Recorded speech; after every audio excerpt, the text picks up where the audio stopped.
Hello hi ଜୟ ଜଗନ୍ନାଥ ନମସ୍କାର। ଆଜିର ଦିବସଟି ଆନ୍ତର୍ଜାତିକ ଯୋଗ ଦିବସ ରୂପେ ପାଳନ କରାଯାଉଛି। ଆପଣ ଜାଣିଛନ୍ତି ଏ ବିଷୟରେ? ଆଉ କିଛି ମୁଁ କହିବାକୁ ଯାଉଛି ଏଇ ଦିବସଟି ବିଷୟରେ। ଆଜି ଯେଉଁ ଯୋଗ ଦିବସଟି ପାଳନ ହେଉଛି ଆନ୍ତର୍ଜାତିକ ଯୋଗ ଦିବସ ରୂପେ ପାଳନ କରାଯାଉଛି।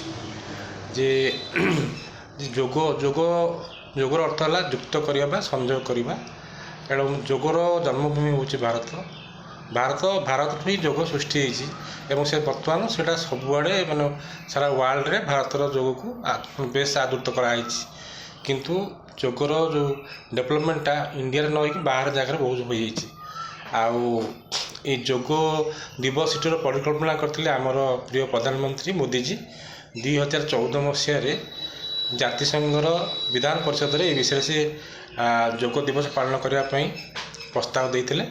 177 ରାଷ୍ଟ୍ର ଏଥିରେ ସମ୍ମତି ପ୍ରଦାନ କରିଥିଲେ ଏବଂ ଏହି ଦିବସଟିକୁ 2015 ଜୁନ 21 ଠାରୁ ପାଳନ କରାଯାଉଛି। ଏ ବର୍ଷ ଏଇ ଯେଉଁ ଯୋଗ ଦିବସଟିକୁ ମହିଳା ସଶକ୍ତିକରଣ ପାଇଁ ଯୋଗ ବୋଲି ପାଳନ କରାଯାଉଛି। କାରଣ ମହିଳାମାନେ ହେଉଛନ୍ତି ଆମ ଜାତୀୟ ମାନେ ସମାଜର ବିଶିଷ୍ଟ ଅଙ୍ଗ। ଆଉ ନାରୀମାନଙ୍କର ମାନେ ଡେଭଲପମେଣ୍ଟ ହେଲେ ସମାଜର ଉନ୍ନତି ହୋଇପାରିବ। ତେଣୁ ଯେହେତୁ ସେମାନେ ମାନସିକ ଚାପ ବିଭିନ୍ନ ପ୍ରକାର ପରିସ୍ଥିତିରେ ବହୁତ ଅସନ୍ତୁଳ ଭାବରେ ରହୁଛନ୍ତି, ତେଣୁ ତାଙ୍କ ଯୋଗ ତାଙ୍କୁ ଠିକ୍ କରିପାରିବ। ତେଣୁ ଏ ବର୍ଷଟି ପାଳନ କରାଯାଉଛି ମାନେ ମହିଳା ସଶକ୍ତିକରଣରେ ଯୋଗର ଆଡ଼ ରହୁଛି।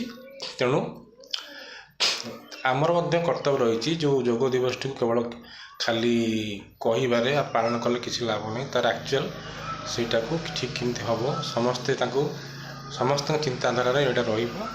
ଆଉ ନାରୀମାନଙ୍କର ଡେଭଲପ୍ ହେଲେ ସମାଜର ସବୁ ଜିନିଷ ଡେଭଲପ୍ ହୋଇପାରିବ। ତେଣୁ ଏଇ ଦିବସଟିକୁ ବହୁତ ରାଷ୍ଟ୍ରମାନେ ଅନେକ ଯେହେତୁ ଯୋଗର ଇମ୍ପୋର୍ଟାନ୍ସ ରହିଛି, ତେଣୁ ସମସ୍ତେ ଏହାକୁ ପାଳନ କରୁଛନ୍ତି। Thank you very much.